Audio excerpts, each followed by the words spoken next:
So if you could hear me talking right now live, I'd be telling you that the other night we had the check engine light come on and pretty much lost any transmission shifting or torque converter lockup.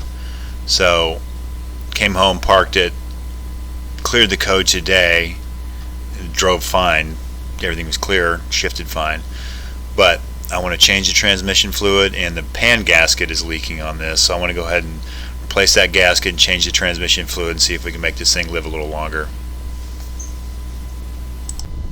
So under the car, this is the transmission pan. It's on the front. It's a plastic deal with 10mm bolts, but right here is the drain plug for the transmission. That's an 11mm, so it takes an 11mm socket, and that's almost like a pipe plug. There's no gasket on it, so we'll get that thing out of there. And I'm hoping the transmission fluid is not really sparkly here, which could represent something really bad happening in there. But once we get this plug out, it looks like good old red transmission fluid. So we'll let that drain, and then we'll work on pulling the cover or pan off. Okay, so on the front of this thing, in this particular car, is an electrical connector, and it's this gray deal, and you have to push this lever over, and it kind of ejects it out of the connectors. I'll get it out of here and I'll show you. What I didn't show you is that little red tail hanging on there. That goes in there and engages it so it won't like fall off on its own. And that thing is kind of a pain, so I never put it back in. It hasn't been a problem. So anyway, the bolts are 10mm on the front. This particular year has a transmission dipstick, and that's where you fill it. I think some of the later ones may not. I'm not positive. So I'm going to blow all that dirt and dust out of there, and then we will get in there and take as many of these bolts out from the top as we can, and then go down to the bottom and get those bolts out. Now on the bottom, it turns out that this little flap's kind of in the way, so you have to pull this plastic rivet out of there and then get this flap out of the way, and you can see the bottom part of it. And there's no easy way to get in there. It's actually, I found the best luck with getting underneath and reaching up, because the angle out here is kind of bad.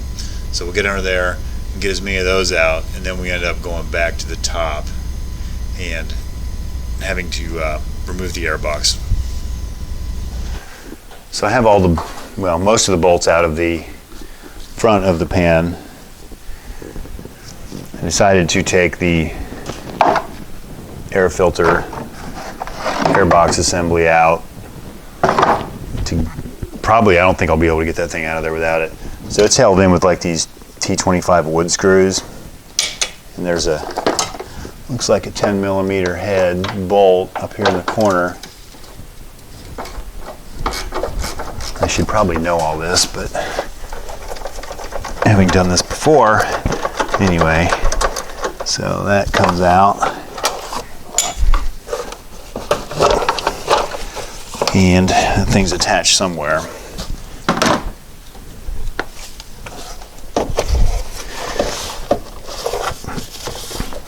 I think I'd remember this from like 2 years ago or whenever it was I did the engine, but somewhere there's a rubber grommet down there. So that thing should come out of there, and that should give us a little better access to the rest of those bolts. So the base of the airbox is out of there. I had to go ahead and take all this off to get it out of there. It was still kind of a wrestling match, so I must have done that in a different order when I did the engine project. So we're after the rest of the bolts on this side, and then I'm hoping this thing will come out through here.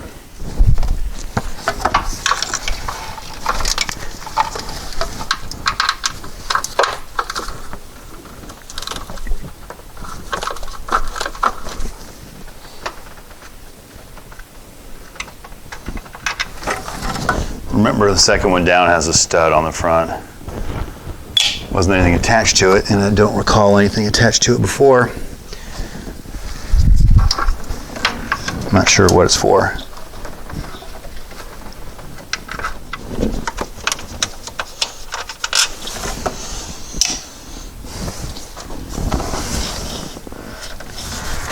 One more way down there.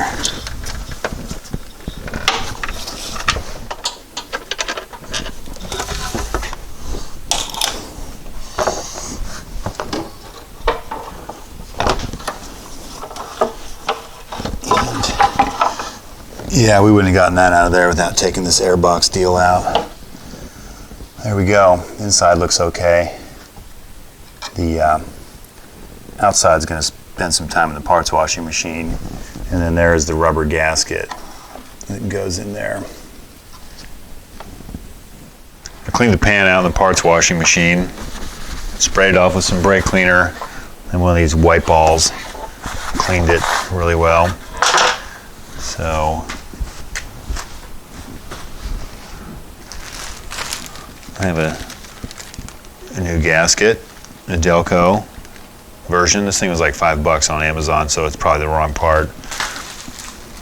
Let's go ahead and pick this out. We've got a pick here.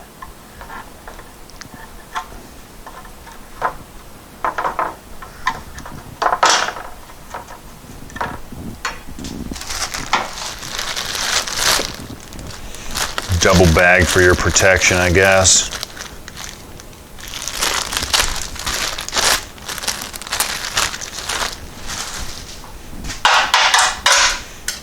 Goes the pick. Oh, it almost looks right.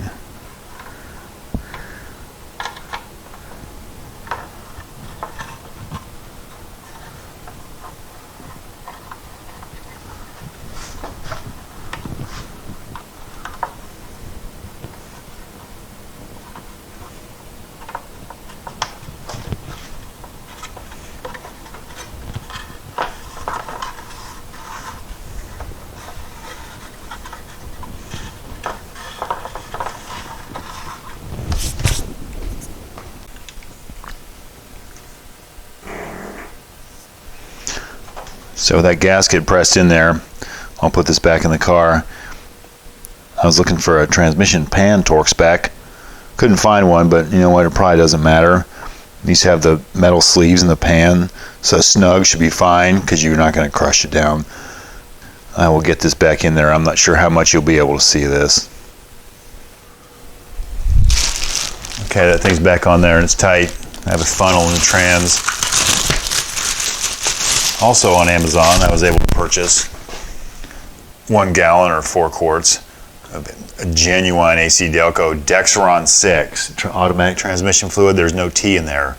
It is not Dextron, it is Dexron. So this was like 20 bucks.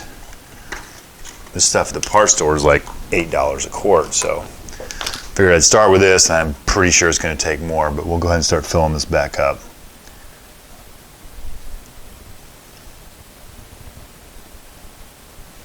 The drain plug is back in, by the way. So there's 4 quarts of transmission fluid in there. Really need to run it and fill it the rest of the way. This is the air box. I need to get this thing back in there so we can run the car.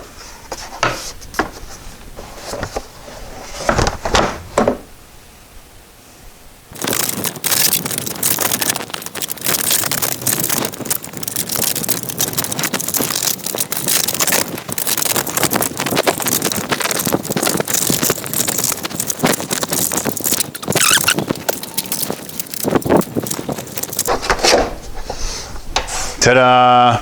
So that's back in there. This big bolt goes over here.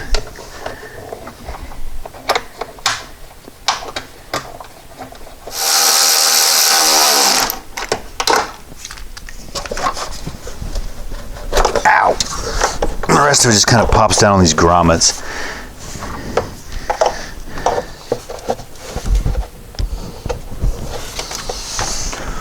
That was fun. Now let's pop this thing back in. Make sure we don't forget that, because that's going to be problematic if we do. And now the connector for the trans needs to go back on. That just slides on.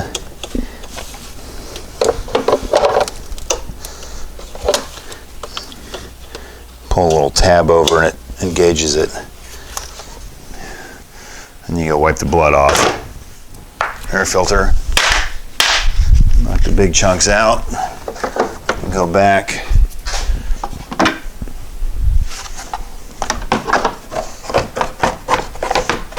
Top of the air box. That's one of the big. And the big construction screws hold that down. That air box wrestled back in there. Airflow sensor's hooked up. Now I put this intake tube on. I did discover when I took it apart that this clamp over here was good and tight. This one here, I'm not sure it was that loose, but it was pretty loose. So if that's not tight, that will cause an air leak because the airflow sensor is right here. The engine's going to be breathing some air that it doesn't know it's breathing, so it may not run properly. And it's been idling kind of weird occasionally, so that's good and tight now. That should solve all that. I think I have everything back together. The drain plugs in, I have 4 quarts in the trans. Put the engine cover back on, start it, and then we'll check, and I'm pretty sure I'm going to be low.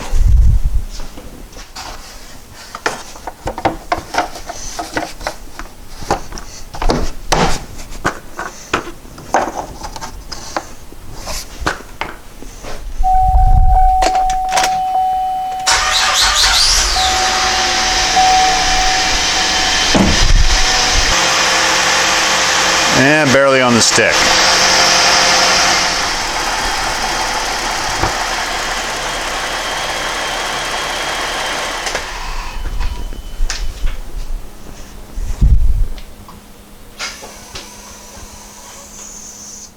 So I filled this transmission up last night. Kind of ran out of fluid. About a quart short. Went and got some this morning, drove it today. Pan's dry, shifted fine, no codes. So as a treat, we went to Discount Tire and spent $500 on 2 tires. So if you're doing this at home, this will take about 6 quarts of transmission fluid. Anyway, thanks for watching, subscribe, and we'll see you soon. Wait, there's more. So when I was editing this video, I noticed that there was a little fluid on this from the day after I had changed the pan gasket and changed the fluid. So that may still be leaking, but the whole purpose of that project was to see if the transmission actually had metal shavings in there because of the code and the limp mode we got. But we've driven a week so far, and so far so good. So if it leaks a little bit, I'll just deal with that. I don't know if maybe there's a small crack in there or something. But anyway, we do shift again, so that was the goal of that whole project. And it took about 6 quarts to fill that thing up. Thanks for watching.